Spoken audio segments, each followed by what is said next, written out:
डालेंगे। तो फिर ऐसे ही गुरुजी अपने हाथों से वो छोटा वाला स्वरूप बांट रहे थे। तो फिर एक आंटी आए तो गुरुजी कहते, तैं की करनी मेरी फोटो, तैं तां कहनी मैं तेरे हृदय विच बसदा। तो देखो इतनी बड़ी बात कह दी गुरुजी ने। सिर्फ ये नहीं है हमें स्वरूप मिल जाए, स्वरूप मिल जाए। हमारे समय में तो जिस चीज की जो हमें नहीं मिलती थी ना, उसकी वो थी, अच्छा स्वरूप मिलना है। और अभी तो क्या है, ऐसे रिटर्न गिफ्ट की तरह बांटी जा रहे हो। कहाँ कदर हो रही है लोगों के घरों में? क्या जरूरत है हर बारी ऐसा करने की कि नहीं अगर मैंने सत्संग किया तो मुझे वो देना ही देना है? वही चीज है ना, जब जो चीजें ज्यादा मिलते हैं ना, गुरु जी कहते हैं फिर रुलदियां चीजा रुलदियां की करना है।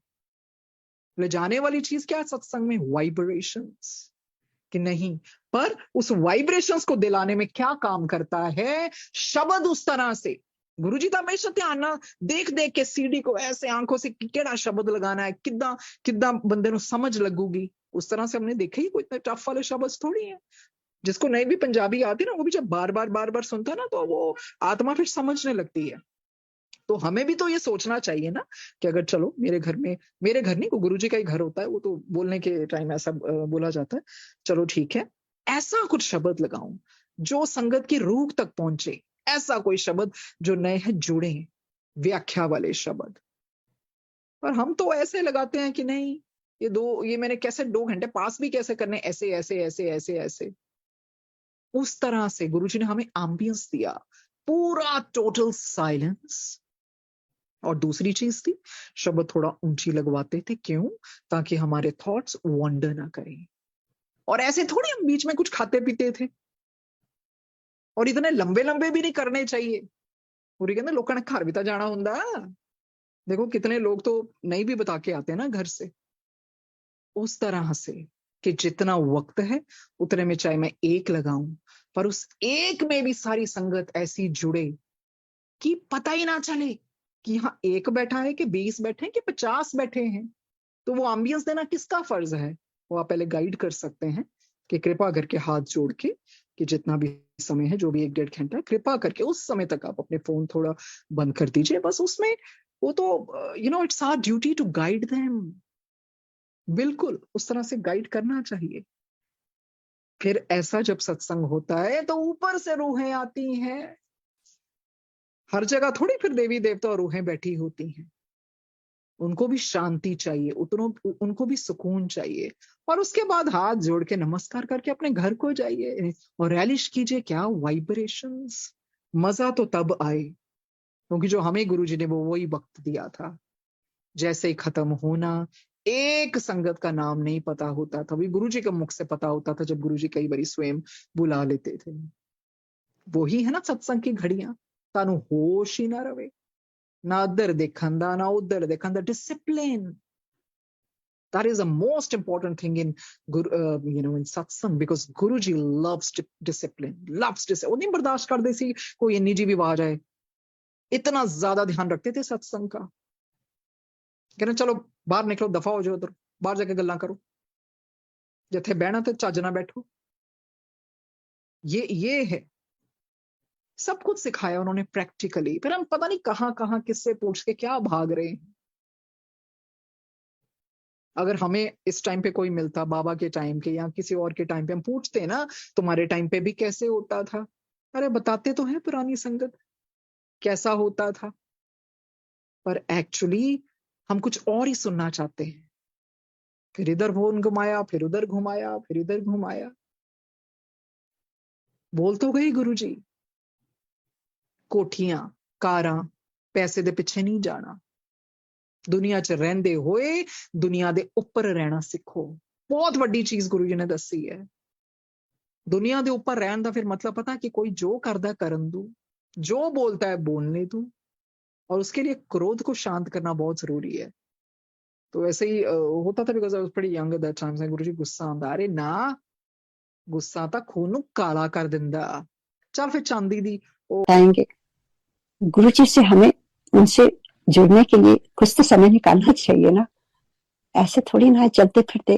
वी हैव टू हैव, गुरु जी कहते थे मेरे से तार जोड़ो, तार से तार जोड़ो। समझ में नहीं आता था उस समय, कहते थे गुरुजी हेले अभी तो रजिस्टर में नाम भी नहीं लिखा, आगे मांगने के लिए, ऐसे बोलते थे गुरुजी। मतलब गुरुजी से पहले जुड़ो, समझो गुरुजी की कि कौन है, क्या कौन है गुरुजी।